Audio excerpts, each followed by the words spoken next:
ठोस अवस्था के कणों के मध्य प्रबल वैद्युत आकर्षण बल पाया जाता है, इसलिए ठोस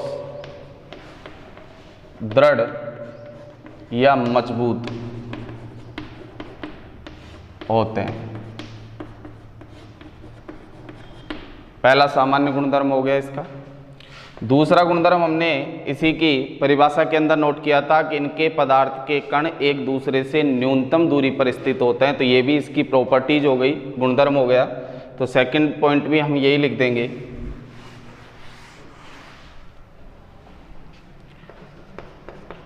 कि ठोस पदार्थ के कण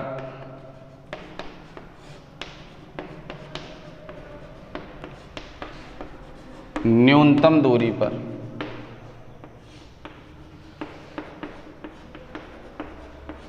स्थित होते हैं।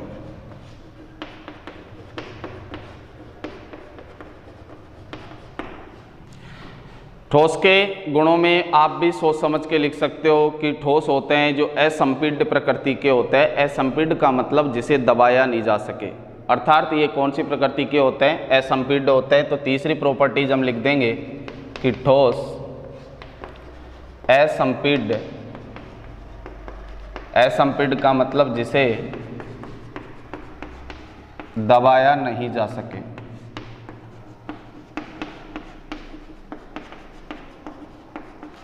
असंपीड्य प्रकृति के होते हैं।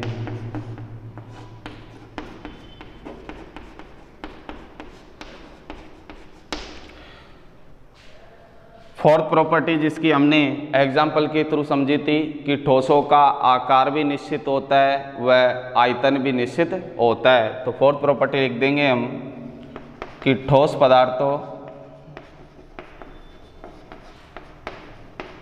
का आकार व आयतन निश्चित होता है। नोट करोगे 4 प्रॉपर्टीज इसकी।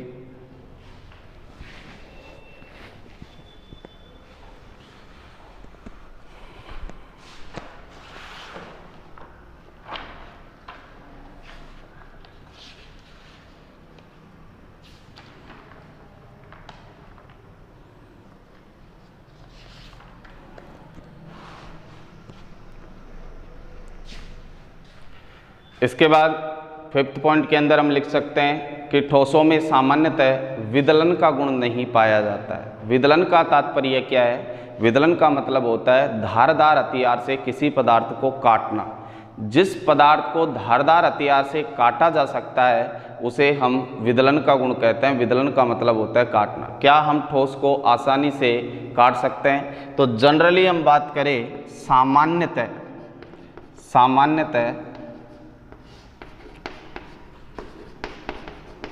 ठोस पदार्थ में विदलन का गुण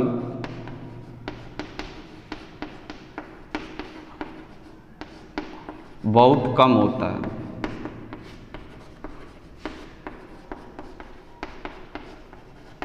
अब कुछ ठोस पदार्थ ऐसे भी होते हैं जिन्हें हम धारदार हथियार से काट सकते हैं। जैसे मेटल के अंदर, धातु के अंदर आपने नाम सुना होगा सोडियम। सोडियम एक ऐसी धातु है जो ठोस अवस्था में पाई जाती है, लेकिन इसे चाकू की सहायता से या धारदार हथियार से हम क्या कर सकते हैं? काट सकते हैं। इसलिए हमने इस प्रॉपर्टीज को पूर्णतः नहीं लिखा, हमने शुरू में लिखा है सामान्यतः, जनरली। मतलब ज़्यादातर जो ठोस पदार्थ है उनमें विदलन का गुण नहीं पाया जाता, लेकिन कुछ अपवाद स्वरूप ठोस पदार्थ ऐसे भी होते हैं जिनमें विदलन का गुण पाया जाता है। इसके अलावा 6ठे पॉइंट की बात करें हम कि जो ठोस पदार्थ होते हैं वो ठोस पदार्थ लघुपरासी या दीर्घपरासी व्यवस्था में पाए जाते हैं। लघुपरासी या दीर्घपरासी का मतलब क्या होते हैं? कुछ ठोस तो ऐसे होते हैं जो बहुत बड़ी मात्रा में उनके कण आपस में जुड़कर बड़ी संरचना का क्या कर लेते हैं? निर्माण। तो वो तो होते हैं दीर्घपरासी। और जिनके अंदर कणों की श्रृंखला छोटी होती है, छोटे आकार के होते हैं, वो कौन से परासी हो गए? लघुपरासी। तो हम आगे इन ठोसों को इनकी प्रकृति के आधार पर दो भागों में बांटेंगे, क्रिस्टलीय ठोस और अक्रिस्टलीय ठोस, जिसमें एक लघुपरासी होता है, एक कौन सा होता है? दीर्घपरासी होता है। तो दोनों प्रॉपर्टी ठोसों के अंदर पाई जाती है, लघुपरासी भी ठोस होते हैं और दीर्घपरासी भी ठोस होते हैं। इसके अलावा 7वें पॉइंट के अंदर कि ठोसों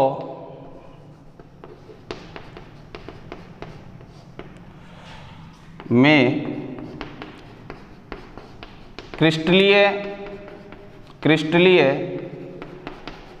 ठोस के कण निश्चित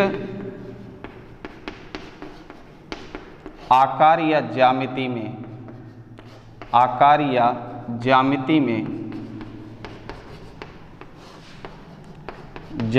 में व्यवस्थित होते हैं,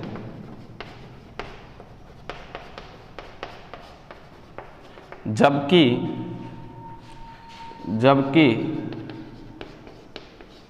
अक्रिस्टलीय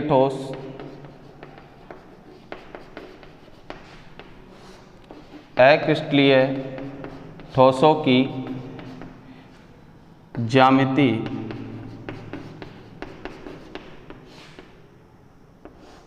अनिश्चित होती है,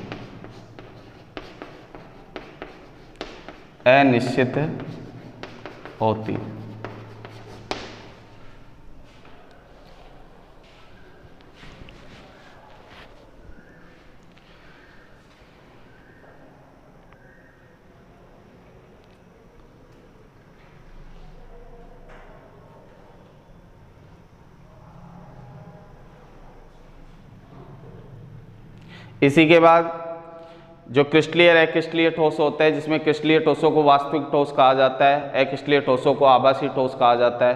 तो वास्तविक ठोस भी हो सकते हैं, आभासी ठोस भी हो सकते हैं। वास्तविक ठोस इन्हें क्यों कहा है, आभासी ठोस क्यों कहा है, इनको हम आगे जाके क्रिस्टलीय और अक्रिस्टलीय ठोसों को पढ़ेंगे, वहाँ आइडेंटिफाई करेंगे कि वास्तविक ठोस क्या होता है, आभासी ठोस क्या होता है। अब इसके बाद इसी में से क्वेश्चन पूछ लिए जाते हैं, प्रत्येक लाइन में से क्वेश्चन बन सकता है। जैसे आपसे क्वेश्चन पूछ लिया कि ठोस दृढ़ या मजबूत होते हैं क्यों, आपसे क्वेश्चन पूछ लिया कि ठोस कठोर होते हैं क्यों, तो हमारा जवाब इसी क्वेश्चन का, आपको पहले पॉइंट का हमारा इसका आंसर हो जाएगा कि ठोस के कणों के मध्य प्रबल वैद्युत आकर्षण बल पाया जाता है, इसलिए ठोस दृढ़ या मजबूत होते हैं, या हम कह सकते हैं ठोस क्या होते हैं, कठोर होते हैं। तो इसी के नीचे हम क्वेश्चन जो बनाए उसको नोट करोगे। सामान्य गुणधर्मों में पहला क्वेश्चन है हमारा कि ठोस कठोर होते हैं क्यों। ठोस कठोर होते हैं क्यों? आंसर होगा इसका कि ठोस कठोर होते हैं क्योंकि ठोस कठोर होते हैं क्योंकि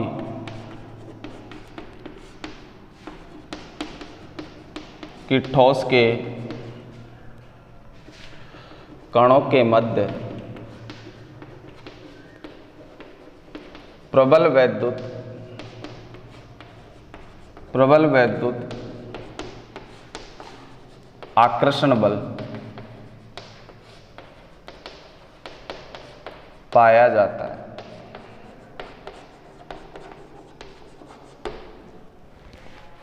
इसी प्रकार से आपसे दूसरा क्वेश्चन इस प्रकार से पूछ सकता है। देखो, कोई ज़रूरी नहीं है कि बुक्स के पीछे के क्वेश्चन आपके बने, हर लाइन से क्वेश्चन बन सकता है। यदि हमारा कंसेप्ट क्लियर है तो हम कोई से भी क्वेश्चन का जवाब दे सकते हैं। जैसे आपसे क्वेश्चन पूछ लिया कि ठोसों का आकार व आयतन निश्चित होता है क्यों, क्वेश्चन है हमारा कि ठोसों का आकार व आयतन निश्चित होता है क्यों, तो हमारा इस क्वेश्चन का जवाब क्या होगा। जैसे मैंने बताया था कि जैसे एग्जाम्पल दिया था कि एक हमने बीकर लिया था और एक हमने कोई दूसरा पात्र ले लिया, जैसे हमने बेलनाकार बीकर या जिसे कह सकते हैं हमने कोई जग ले लिया।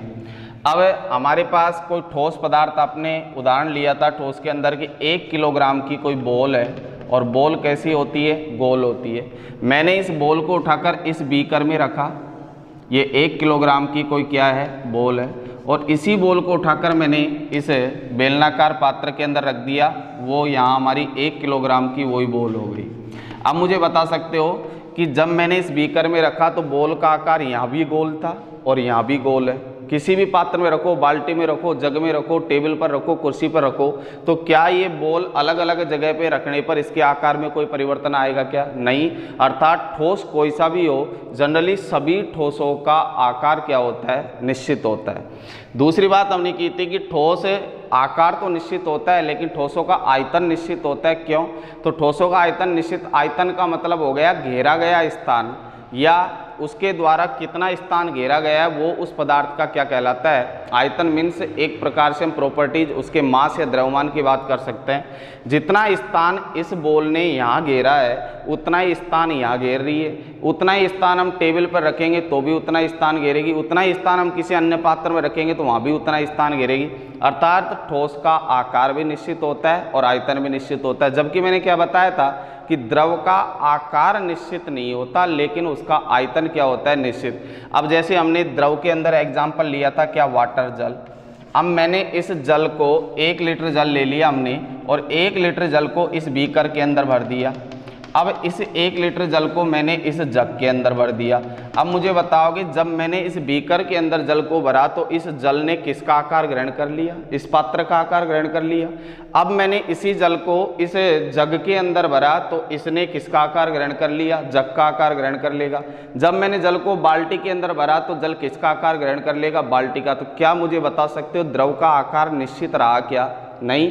क्यों? क्योंकि पहले इसने बीकर का आकार ग्रहण कर लिया, फिर जग का आकार ग्रहण कर लिया, फिर बाल्टी का। तो द्रव का आकार निश्चित नहीं होता। लेकिन क्या इस 1 लीटर पानी ने जितना स्थान घेरा है उतना स्थान यहाँ घेरेगा, उतना स्थान बाल्टी में घेरेगा, आयतन में कोई परिवर्तन आएगा क्या?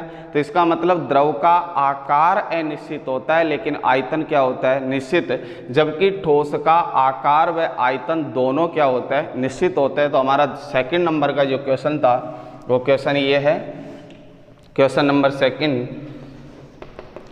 कि ठोस का आकार व आयतन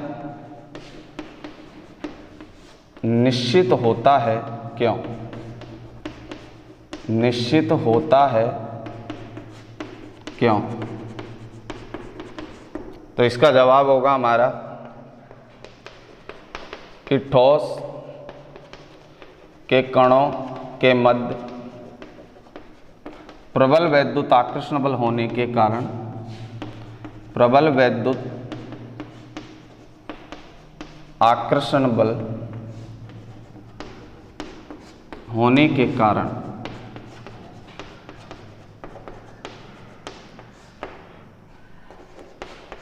ठोस को किसी भी पात्र या बीकर में रखने पर इसके आकार व आयतन में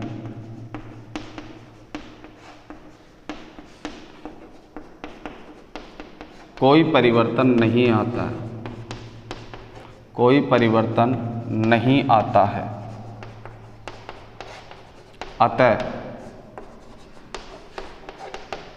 अतः ठोसों का आकार व आयतन,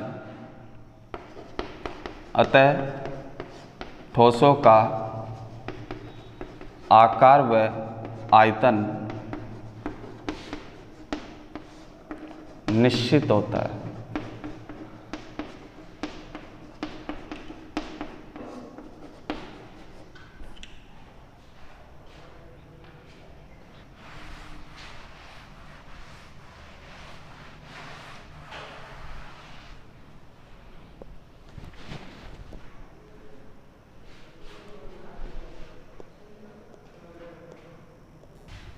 तो इसी प्रकार से प्रत्येक लाइन से कोई सा भी क्वेश्चन आपका बन सकता है और हम इससे आगे और भी क्वेश्चन बनेंगे जिसकी चर्चा नेक्स्ट क्लास में करेंगे। आपको बिल्कुल भी केमिस्ट्री सब्जेक्ट से घबराने की ज़रूरत नहीं है।